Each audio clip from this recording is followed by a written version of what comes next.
அனைவருக்கும் வணக்கம். நான் உங்கள் கிஷோர்ஜி. ஏவி சலம் தாந்திரிய பரிகாரங்கள் பயிற்சி மையம் என்ற அமைப்பின் மூலம் உங்களிடம் உரையாடுவதில் மிக்க மகிழ்ச்சி. காரிய தடைகள் விலக எளிய வழிமுறைகள், இதுதான் இன்றைய பதிவு. காரிய தடைகள் இல்லாத மனிதர்கள் யாருமே இல்லை. ஒவ்வொரு மனிதனுக்கும் தடைகள் இருக்கும்.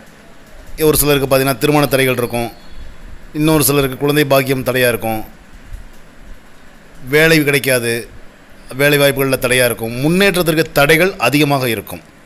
இதையெல்லாம் காரிய தடைகள்னு நம்ம சொல்லுவோம். ஒரு மனிதனை பார்க்க போகிறீங்கன்னு வச்சுக்கோங்களேன், அவர் நீங்கள் போகிற வரைக்கும் அங்கே இருப்பார். நீங்கள் அந்த ஆஃபீஸ்குள்ளே போனதையும் அந்த மனிதன் சொல்லுவாங்க, இப்போ தான் இங்கேருந்து வெளியில் போனார் அப்படின்னு சொல்லுவாங்க. இது காரிய தடைகள். இந்த தடைகளை நீக்குவதற்கு ஒரு எளிய வழிமுறைகள் தான் இன்றைக்கி நம்ம பார்க்க போகிற பதிவு. இந்த காரிய தடைகள் விலகிறதற்கு வன்னி மர வழிபாடு செய்ய வேண்டும். அதுவும் வன்னி மரத்தடியில் உள்ள பிள்ளையாரை வழிபாடு செய்ய காரிய தடைகள் உடனே விலகும். இந்த வன்னி மரத்திற்கு தெய்வீகத்தன்மை அதிகம்.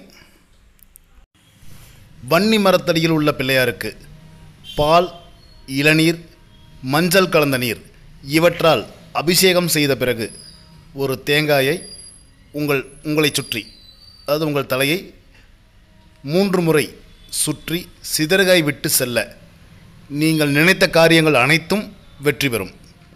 போகக்கூடிய காரியங்கள், எந்த காரியத்துக்கு நீங்கள் வெளியில் போனாலும் சரி, அந்த காரியங்கள் 100% வெற்றி பெறும்.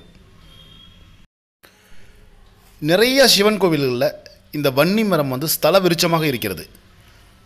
அப்படி இருக்கக்கூடிய அந்த ஸ்தல விருட்சம், அந்த மரத்தை தொட்டு வணங்கி செல்ல உங்களது காரியங்கள் வெற்றி பெறும். ராமபிரான் போருக்கு செல்லும் முன்பாக, அதாவது ராவணன் கூட சண்டைக்கு போகிறாரு, அப்போ போவதற்கு முன்பாக வன்னி மரத்தை வலம் தொட்டு வணங்கி சென்றதால் போரில் வெற்றி பெற்றதாக ஐதீகம். வன்னி மரம் மருத்துவ குணம் கொண்டது. இந்த குழந்தை பேறு இல்லாதவர்கள், அதாவது குழந்தை பாக்கியத்திற்கு தடையாக இருக்கக்கூடிய கர்ப்பப்பையில் நீர்க்கட்டிகள்னு சொல்லுவாங்க, அந்த நீர்க்கட்டிகள் குறைவதற்கு இந்த வன்னிமர பட்டையை கசாயம் செய்து கொடுப்பாங்க. இது சித்த வைத்தியர்கள்ட்ட நீங்கள் கேட்டிங்கன்னா அவங்க செஞ்சு கொடுப்பாங்க. அவ்வளவு மருத்துவ குணம் கொண்டது. சுவாச கோளாறுகள், அதாவது ஆஸ்துமா, டிபி இது போன்ற நுரையீரல் சம்பந்தப்பட்ட நோய்கள் இருப்பவர்கள் தொடர்ந்து 48 நாட்கள் வன்னி மரத்தடியில் அந்த காற்றை சுவாசித்து வந்தால் இந்த நுரையீரல் சம்பந்தப்பட்ட நோய்கள் நீங்கும். வன்னி மரத்தின் இலை, காய், பட்டை இவை எல்லாமே மருத்துவ குணம் கொண்டது. இவ்வளவு தெய்வீகத்தன்மை கொண்ட இந்த வன்னி மரத்தை வணங்கி வழிபாடு செய்ய நம்முடைய காரியங்கள் அனைத்தும் வெற்றி பெறும். நல்லது நடக்கும். வாழ்க வளமுடன். சிவாய நம. மேலும் விவரங்களுக்கும் என்னை நேரில் சந்தித்து உங்கள் அனைத்து பிரச்சனைகளுக்கும் தாந்திரிக பரிகாரங்கள் மூலம் உடனடி தீர்வு காண தொடர்பு கொள்ளவும்.